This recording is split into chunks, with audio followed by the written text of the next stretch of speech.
శ్రీ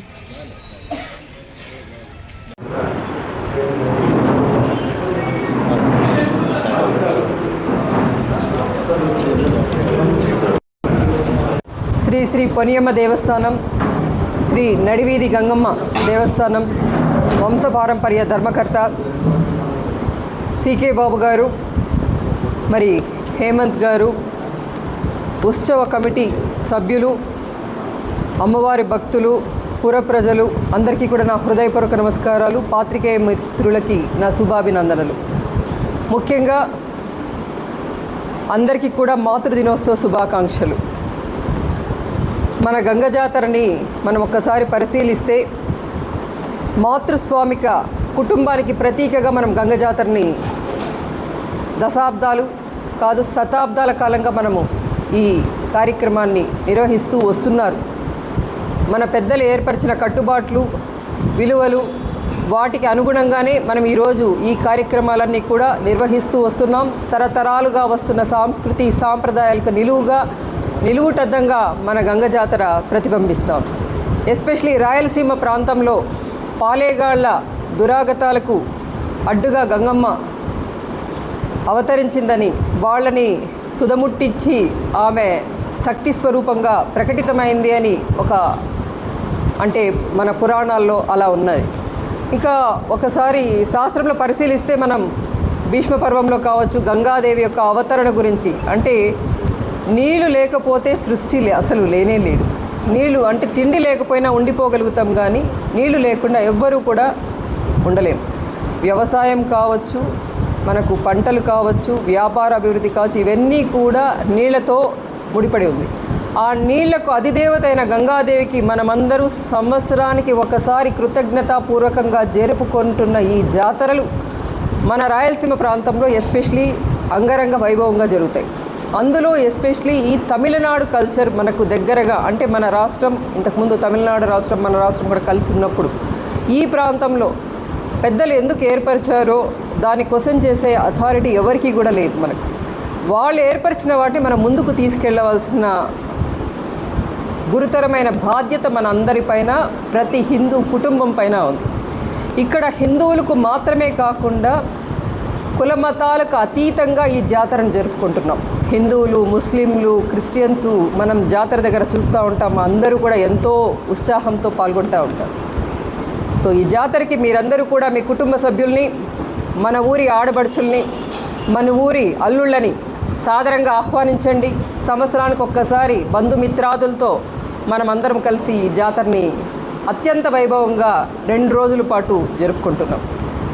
మన ప్రాంతంలో చుట్టుపక్కల కూడా ఈ జాతరకి సంబంధించి, ఈ నడివీధి గంగ జాతరకి సంబంధించి దాదాపు 700-800 సంవత్సరాల చరిత్ర ఉంది. ఆ చరిత్రని మనమందరూ కాపాడాలి. దాన్ని ఇంకా మెరుగ్గా తీసుకుపోవడానికి సికే బాబా గారి అధ్యక్షతన, ఆయన యొక్క ఆధ్వర్యంలో ఈ కార్యక్రమం దాదాపు మా మామగారు కృష్ణారెడ్డి గారి ఏదైతే కొనసాగిస్తూ వచ్చినారో వాటిని మేము ఇంకా ముందుకు తీసుకెళ్ళడానికి బాబు గారి యొక్క సలహా సూచనలతో ఇంకా ఎంతో ఈ కమిటీ వాళ్ళందరూ కూడా సహాయ సహకారాలతో ఇంకా అద్భుతంగా చేస్తూ వస్తున్నాం. ఇంకా చేస్తాం కూడా. మాకు మీరు ఖచ్చితమైన సలహాలు సూచనలు ఇస్తే చాలా సంతోషం. మీరందరూ చూస్తున్నారు గంగా జాతరను మనం ఎంత అద్భుతంగా, ఎంత శాస్త్రోక్తంగా జరిపించాం. మనల్ని చూసి అందరూ కూడా అదేవిధంగా అమ్మవారికి పూజా కైంకర్యాలు చేస్తున్నారు అంటే నిజంగా మనల్ని మనం భుజం తట్టుకోవాల్సిన అవసరం ఎంతైనా ఉంది. ఈరోజు మనం అందరం ఈ పాత్రికేయ సమావేశం ఏర్పాటు చేయడానికి ముఖ్య కారణం గంగమ్మ జాతర చాటు నుంచి ఈ రోజు వరకు కూడా మన ప్రాంతంలో ఉన్న ప్రతి మహిళలు వాళ్ళ కుటుంబాలని ఆహ్వానించుకున్నారు, వాళ్ళ ఇళ్లను శుభ్రపరుచుకున్నారు, అమ్మవారికి భక్తి ప్రపత్తులతో పొంగలి నైవేద్యాన్ని సమర్పించినారు. ఇంకా మంగళవారం రోజు ఉదయం సూర్యోదయ పూర్వం బ్రహ్మీ ముహూర్తంలో అమ్మవారిని మనం నడివీధిలో ఏర్పాటు చేస్తున్నాం. అంటే ముందు రోజు సోమవారం అర్ధరాత్రి అమ్మవారికి అక్కడ ఉపచార పూజలు జరిగి ఎక్కడైతే అమ్మవారు ఏర్పాటు చేస్తున్నామో అక్కడ అమ్మవారికి శుద్ధి చేసి అమ్మవారిని ఆహ్వానం పలుకుతాం. అమ్మవారు వేంచేసిన తర్వాత అమ్మవారికి తొలి పూజ ఎవరు చేయాలి అవన్నీ కూడా మనం ప్రతి సందర్భంలో మనం అందరికీ తెలియజేస్తూ వచ్చినాం. ఇప్పుడు అమ్మవారిని తెల్లవారితో 3 గంటలకి వచ్చి అక్కడ వేంచేపు చేసిన తర్వాత అమ్మవారికి అంబిలి నైవేద్యం సమర్పిస్తాం. సాయంత్రం 6 గంటలకి కుంభకూడు పెడతాం. ఆ తర్వాత మరుసటి రోజు సాయంత్రం 6 గంటలకు అమ్మవారు జలదికి పోతుంది. కొంతమంది ముందు రోజే మధ్యాహ్నమే అమ్మవారికి కుంభకూడు పెట్టే ఆచారం కూడా మన సాంప్రదాయం కూడా మన ప్రాంతంలో ఉంది. గంగమ్మ యొక్క ఆహారాన్ని కూడా ఒక్కసారి మనం పరిశీలిస్తే ఈ వేసవి తాపానికి అనుగుణంగా చాలా అంటే ఈజీగా డైజెస్టబుల్ అయ్యే ఆహారాన్ని, అంటే అంబలి కావచ్చు, మజ్జిగ కావచ్చు, మునగాకు కావచ్చు, ఇట్లాంటివన్నీ సాత్వికమైన ఆహారాలు కొంతమంది అమ్మవారికి పెడతారు. మనం మాంసప్రియులకు అందరూ మనం పొట్టేళ్ళు కొడతాం, ఏటలు కొడతాం, కోళ్ళు కోసుకుంటాము, బంధుమిత్రాదులందరినీ ఆహ్వానిస్తాము. విందు మందుతో మనం అద్భుతంగా ఆదరించి ఆహ్వానించి మనం వాళ్ళందరినీ కూడా ఉత్సాహపరుస్తూ ఎన్నో నృత్య కార్యక్రమాలు కావచ్చు, సంగీత గీత కార్యక్రమాలు కావచ్చు, ఇవన్నీ కూడా ఏర్పాటు చేస్తున్నాం. ఇందులో భాగంగా రేపు ఏవైతే ఏర్పాట్లు చేసినాం, భక్తులకు కావాల్సిన చలువ పందిర్లు కావచ్చు, ఏసీలు, ఫ్యాన్లు ఇవన్నీ కావచ్చు, క్యూ లైన్ సిస్టమ్ కావచ్చు, ఇవన్నీ పరిశీలించడానికి, ప్లస్ భక్తాదులు ఏదైతే ప్రతి సంవత్సరము వాళ్ళ మొక్కుబడో ఇంకొకటో అది తీర్చుకోవడానికి ముందు ఏదైనా ఆర్నమెంట్స్ అవి తయారు చేసినప్పుడు అవన్నీ కూడా మీకు ప్రజెంట్ చేయాలి, మీ ద్వారా తెలియజేయాలి భక్తులకు అందరికీ కూడా. అమ్మవారి పైన విశ్వాసాన్ని ఇంకా పెంచాలి అని. అంటే ఈ జాతరకి రాష్ట్రాల నుంచి, తమిళనాడు నుంచి, కర్ణాటక నుంచి, ఆంధ్రప్రదేశ్ నుంచి, ఇట్లా తెలంగాణ నుంచి, కేరళ నుంచి కూడా వచ్చే, మహారాష్ట్ర నుంచి కూడా వచ్చే భక్తాదులు చాలామంది ఉన్నారు. దానికి తగిన విధంగా పోలీస్ శాఖ కావచ్చు, విద్యుత్ శాఖ, మున్సిపల్ శాఖ, హెల్త్ శాఖ వాళ్ళు అందరూ కూడా వాళ్ళ యొక్క కోఆపరేషన్తో జిల్లా అధికారులైన కలెక్టర్ గారు, ఎస్పీ గారి యొక్క సూచనల మేరకు ఈ కార్యక్రమాలన్నీ చేస్తూ వచ్చినాం. ఇక్కడ సీకే బాబు గారు ఏదైతే అధ్యక్షతన ఏదైతే సలహాలు సూచనలు తెలియజేస్తున్నారో అవన్నీ కూడా మేము ప్రజలకు ఏ విధంగా ఎటువంటి ఇబ్బంది లేకుండా అన్ని కార్యక్రమాలు సవివరంగా మీకు తెలియజేయాలని ఈ పాత్రికేయ సోదరుల సమావేశం ఏర్పాటు చేయడం జరిగింది. ముఖ్యంగా అమ్మవారికి వేమారెడ్డి గారి అలంకార్ వేమారెడ్డి గారి కుమారుడు నితిన్ గారు 1.5 లక్షలతో 2 బంగారు గుండ్లను తయారు చేయించారు. సో అది మీ అందరికీ చూపిస్తున్నాము. అట్లే వంశపారంపర్య ధర్మకర్త సీకే బాబు గారి కుమారుడు సీకే సాయి కృష్ణారెడ్డి గారు, వారి శ్రీమతి గౌతమి గారుల వాళ్ళు ఇచ్చిన 3 లక్షల రూపాయలతో అమ్మవారికి 23 బంగారు గుండ్లను 23 బంగారు గుండ్లను తయారు చేసినాము. అలాగే సాయి సత్సంగం మెంబర్స్ 23,000 ఇచ్చారు. వాళ్ళ దానికి సంబంధించిన అది కూడా 2 బంగారు గుండ్లు ఏదో వస్తుంది, అది కూడా తయారు చేయటం జరుగుతూ ఉంది. ఇది మన ఇది ఎవరి దగ్గర ఇచ్చేస్తుంది, హేమంత్ అన్న మీరు చేయండి, ఏమండి హేమంత్ అన్న ఉండండి చెప్పేసిన తర్వాత. లతా జ్యువెలర్స్ వాళ్ళు మళ్ళీ నాయుడు గారు, చంద్రశేఖర్ నాయుడు గారు, లతా జ్యువెలర్స్ సతీష్ గారు, మరి చంద్రశేఖర్ నాయుడు గారు 1,20,000తో అమ్మవారికి ఈ బంగారు పావడ, అంటే ఇది మెరుగుతుంటుంది, దీనికి ఇత్తడితో తయారు చేసి బంగారు మెరుగు పెడతాము. అంటే ఈసారి అమ్మవారు మనకి స్వర్ణాలంకార భూషితురాలై మనకు కనిపిస్తుంది. అంటే ప్రతి సంవత్సరం ఏదో వినూత్నంగా అమ్మవారిని, అంటే మనం ప్రతిసారి మనం ఏదైనా పెళ్ళికి పోవాలంటే చాలా మనం రెడీ అయిపోతాం. అట్లే అమ్మవారిని కూడా వివిధ రూపాలతో మనం ప్రజలందరికీ ఆమె దర్శన భాగ్యాన్ని ఏర్పాటు చేయాలంటే మన ప్రీతి కోసం ఇవన్నీ చేస్తున్నాం. అందులో భాగంగా ఈ బంగారు పావడను కూడా ఈసారి తయారు చేయించడం జరిగింది. ప్లస్ జైన్ సంఘం వాళ్ళు ఆల్మోస్ట్ 2 రోజుల పాటు మజ్జిగ, పండ్ల రసాల పంపిణీని కూడా చేస్తూ ఉన్నారు. అంతేకాకుండా ఈ సంవత్సరం మాత్రం వాళ్ళు అన్నదానాన్ని కూడా మధ్యాహ్నము మరియు రాత్రి మాత్రమే, సాయంత్రం మాత్రము వాళ్ళు అన్నదానాన్ని కూడా చేస్తూ వస్తున్నారు.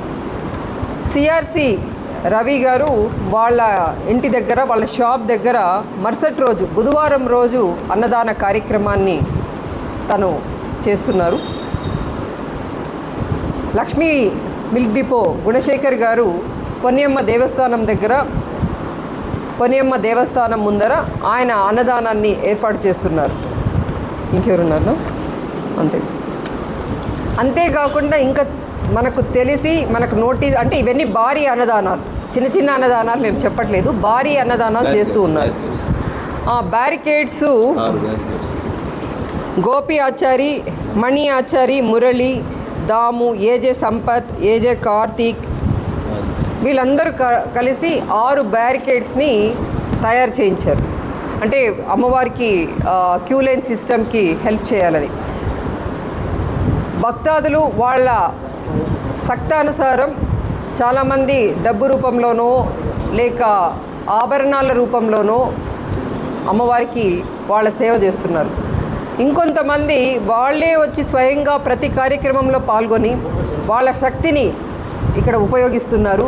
వాళ్ళు స్వచ్ఛందంగా ప్రతి కార్యక్రమంలో అంటే గంగమ్మ జాతరకి ముందు 2 నెలల ముందు నుంచి ఏం చెయ్యాలి ఎట్లా అని వచ్చి మాట్లాడటం కావచ్చు, మేము చేసే ప్రతి కార్యక్రమంలో మాతో చేదోడు వాదోడుగా ఉండి వాళ్ళ యొక్క సహాయ సహకారాలు అందిస్తున్నారు. మీరందరి కోఆపరేషన్తో ఈ జాతరని దిగ్విజయంగా పూర్తి చేయాలని, మన జాతరని ఒక రాష్ట్ర పండుగ విధంగా ప్రకటించే విధంగా ప్రభుత్వం ప్రకటించి దీనిని తెలియజేసే విధంగా మనం అందరూ కృషి చేయాలని. ఇది పండుగ మన అందరి పండుగ.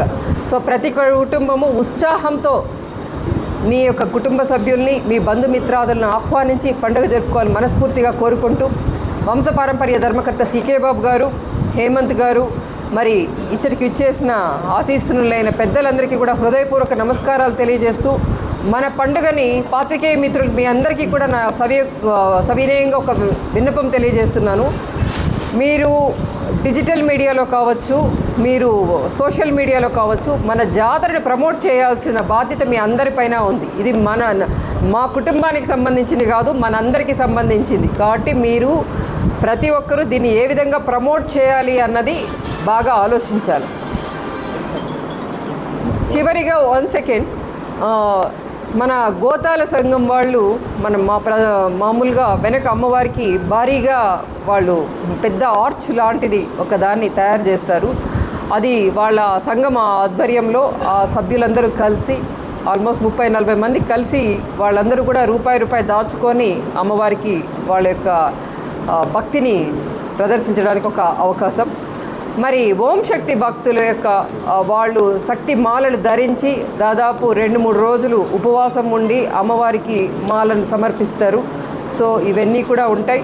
మరుసటి రోజు అంటే తెల్లవారుతో 3 గంటలకి అమ్మవారిని వేంచేపు చేసిన తర్వాత అమ్మవారికి అంబిలి నైవేద్యం సమర్పిస్తారు. దాని తర్వాత మధ్యాహ్నం అమ్మవారికి తళిగలు సమర్పిస్తారు. ఆచార సాంప్రదాయానుసారం సాయంత్రం 6 గంటలకు తళిగలు సమర్పిస్తాం మేమందరం. మరుసటి రోజు ఉదయం అమ్మవారి కంటిన్యూగా మీకు అవైలబిలిటీలో దర్శనం ఏర్పాటు చేస్తున్నాం.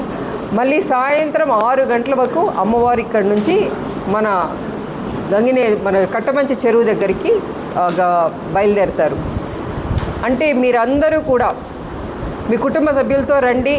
ఎటువంటి ఆటంకాలు లేకుండా మీ అందరికీ కూడా దర్శన భాగ్యం కల్పించాలని మీ అందరం సాయశక్తుల ప్రయత్నం చేస్తున్నాం. మీరందరూ కూడా ఏదైనా అక్కడ సేవ చేయాలి అనే ఉద్దేశం ఉంటే ఖచ్చితంగా మాకు ఇన్ఫామ్ చేయండి. ప్రతి కమిటీలో అంటే ఒక 20 మంది ఒక సిస్టమ్ ప్రకారం చేస్తున్నాం. నాకు కొంతసేపు మాట్లాడదు. 20 మంది ఒక టీమ్గా వర్క్ చేస్తారు. వెంకటేష్ అన్న ఆధ్వర్యంలో 20 మంది చేస్తారు. ఆ 20 మంది ఎవరు అనేది వాళ్ళు లిస్ట్ ఇస్తారు. గోతాల వాళ్ళ సభ్యులు వాళ్ళు వచ్చి గోతాల వాళ్ళు ఒక 20 మంది చేస్తారు. అట్లా కాకుండా మళ్ళీ మా పద్మనాభాచారి మళ్ళీ మిగతా టీం అశోక్ వాళ్ళ టీం వాళ్ళందరూ కలిసి ఒక 20 మంది చేస్తారు. అంటే ఇక్కడికి 3 టీంలు అయింది. అది కాకుండా ఇంకొక టీం ఉంది. ఎవరైతే ఇంట్రెస్టెడ్ పర్సన్స్ ఉంటారో దయచేసి తాగి మాత్రం అమ్మవారి దగ్గరికి రావద్దండి. ఒకేలాంటి డ్రెస్ కోడ్ వేసుకొని రండి, వీలైతే పంచెలు కట్టుకొని రండి. జాతర అంటే మీరు మందు తాగుతారు, బయటికి వెళ్ళిన తర్వాత తాగి ఎంజాయ్ చేయండి. దయచేసి అమ్మవారి దగ్గర ఉన్నప్పుడు భయం భక్తులతో ఉండాలి. అక్కడ అమ్మవారు మీ మాతృమూర్తి కూర్చొని ఉంది అని భావించి పూజ చేయండి. ఇంకొకటి, అమ్మవారికి పెట్టే చీరలు మీరు నైలాన్ చీరలు అలాంటివి పెట్టకండి. మేము ఇంతకుముందు కూడా మీటింగ్లో చెప్పినాము. కొంచెం మంచి క్వాలిటీది పెట్టినప్పుడు దాన్ని మళ్ళీ ఉపయోగించడానికి అవకాశం ఉంటుంది. కాబట్టి మీరందరూ కూడా చెప్పినవి కొంచెం ఆలోచించి ఆ విధంగా అమ్మవారికి మీరు సమర్పించాలని తెలియజేస్తున్నాం. ప్రతి కుటుంబం నుంచి కూడా అమ్మవారికి పసుపు, కుంకుమ, అమ్మవారికి వడిబాల సమర్పించండి. మీకు ముప్పేట కష్టాలన్నీ తొలగిపోతాయని ఘంటాపదంగా తెలియజేస్తూ నాకు ఈ అవకాశం కల్పించిన పెద్దలందరికీ కృతజ్ఞతలు తెలియజేస్తూ సెలవు తీసుకుంటున్నాను. Thank you. జై. మజ్జిగ మళ్ళీ ఇవ్వచ్చు కదా అంత అయిన తర్వాత. అట్లా కాదు.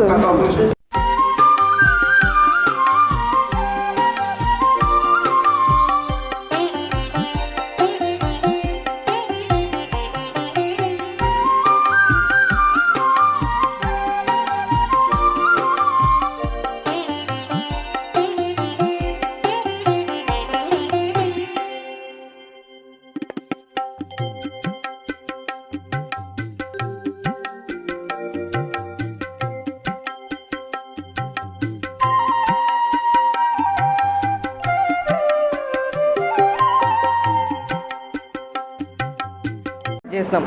సో మీ అందరి సహకారంతో ఈ జాతరని అత్యంత వైభవంగా జరపాలని మేమందరూ భావిస్తున్నాం. మీ అందరి సహాయ సహకారాలతో దిగ్విజయంగా పూర్తి చేసి మీ అందరూ మా వెనక నిలబడితే మన పండుగను, మన గంగమ్మ పండుగను జాతీయ పండుగగా, మన రాష్ట్ర పండుగగా ఫస్ట్ మనం వచ్చే విధంగా ఏర్పాటు చేసి ఆ తర్వాత అంటే 5 రాష్ట్రాలతో ఇది ముడిపడి ఉంది కాబట్టి ఖచ్చితంగా దీన్ని జాతీయ హోదా తీసుకొచ్చే విధంగా మనం కృషి చేయాలని మరొక మారు తెలియజేస్తూ సెలవు తీసుకుంటున్నాం. Thank you.